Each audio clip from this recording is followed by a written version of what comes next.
अब वाकई में मोदी जी की मुश्किलें किस तरह से बढ़ेंगी, ऐसा लग रहा है कि अब उसका रोड मैप अब राहुल गांधी ने तैयार कर लिया है।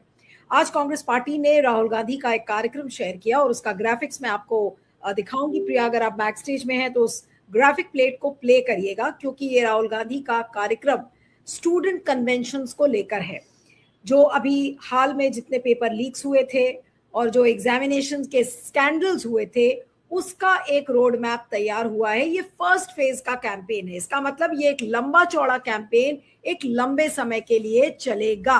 उसकी डेट्स क्या क्या है? राहुल गांधी ने कहा है कि जो पहला फेज जो आज अनाउंस हुआ है, उसमें कोटा में पहला स्टूडेंट कन्वेंशन होगा 17 जून को, दूसरा स्टूडेंट कन्वेंशन इलाहाबाद में 10 जुलाई को, पटना में तीसरा कन्वेंशन 11 जुलाई को और दिल्ली में 14 जुलाई को।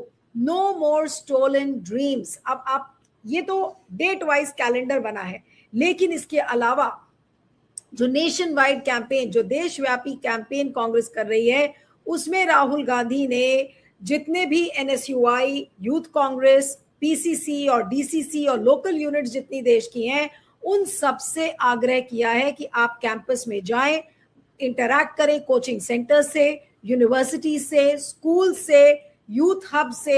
जो सोशल मीडिया कैंपेन है उस पर लाइव स्क्रीनिंग करिए, एंगेज करिए स्टूडेंट्स के साथ, ताकि स्टूडेंट्स को एक मैसिव स्केल पर, एक बड़े पैमाने पर लगे कि राहुल गांधी के साथ साथ पूरी कांग्रेस पार्टी युवाओं से अपने आप को कैसे जोड़ रही है।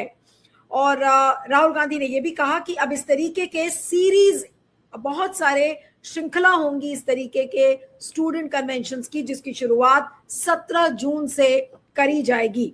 और केसी वेणुगोपाल ने आज इसको लेकर सारा इसके बारे में इसके बताया और उन्होंने कहा कि ये जो मूवमेंट है, ये सड़क पर जेनजी पूरा उतरेगा और इसमें जो मेन डिमांड्स हैं कि जो डिसेंट्रलाइजेशन है नीट इम्तिहान का, वो होना चाहिए, एग्जामिनेशन की जो फीस है उसको अबॉलिश करनी चाहिए, strict legal action against those involved in paper leak rackets, accountability highest level of the government पर होना चाहिए और एजुकेशन मिनिस्टर धर्मेंद्र प्रधान का इस्तीफा होना चाहिए। हालांकि ये बात अभी तक बार बार कांग्रेस पार्टी और राहुल गांधी कहते हुए आए हैं, लेकिन उससे अभी कोई फर्क नहीं पड़ा है। लेकिन जब इतने बड़े पैमाने पर, जब जेनजी और पूरा देश का युवा जब सामने आएगा, तो क्या वाकई में मोदी जी की मुश्किलें बढ़ जाएंगी?